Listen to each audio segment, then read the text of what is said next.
بندہ سجدے بھی سر رکھتا ہے کہ سب تو زیادہ رب کے قریب ہو جاتا ہے کہ اللہ نے پاک کلام کے اندر بھی ارشاد فرمایا ہے بس چپ واقترب سجدہ کر تے میرے نیڑے ہو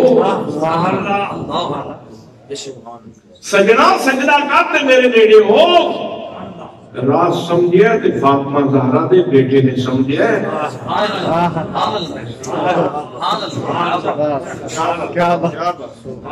نہیں تسی سارے میں میں تیرے غلط گل نہیں کر گی بس چپ واقترب سجدہ کر تے میرے نیڑے ہو نبی کریم صلی اللہ تعالیٰ علیہ وسلم نے ارشاد فرمایا فرمایا بتا سب تو زیادہ اللہ نے قریب اس وقت ہوتا ہے جس وقت تو نے صرف سجدے چ رکھی ہو وجہ کی بھئی قیام بھی تے عبادت ہے رکوع بھی تے عبادت ہے قوم بھی تے عبادت ہے جلسہ بھی تے عبادت ہے تشہد بھی تے عبادت ہے پھر سجدے وچ رب دا قرب چوکھا کیوں لگتا ہے وہ دی وجہ یہ ہے کہ تیرے پورے جسم وچ سب تو زیادہ عزت والی جگہ نک تے متھا نک تے متھا عزت والی جگہ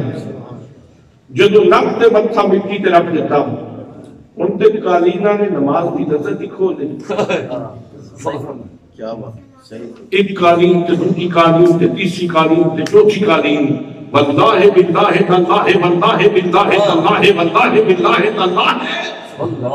مٹی والی زمین تے جڑا سجدہ کرن دا لطف ہے وہ قالینہ تے نہیں ہوندا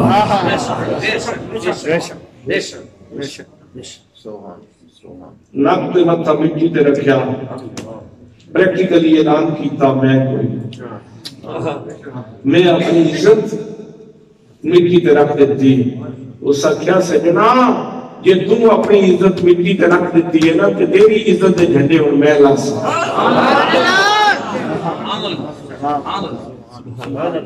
تیری عزت دے جھنڈے میں لاسا تے جس میں جدی عزت دے جھنڈے میں لا دیا کہ ان دی عزت دے جھنڈے سے کسی کو لیتے نہیں حضرات محترم اس واسطے نماز کا سبق یہ ہے کہ مینوں اور توانوں اپنے آپ کی نفی کرن دی ضرورت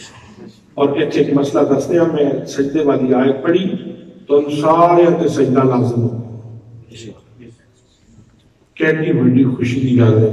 نالے جلسہ سنا رہے ہو نالے ایک سجدے کا تحفہ میں تمہیں پیش کریں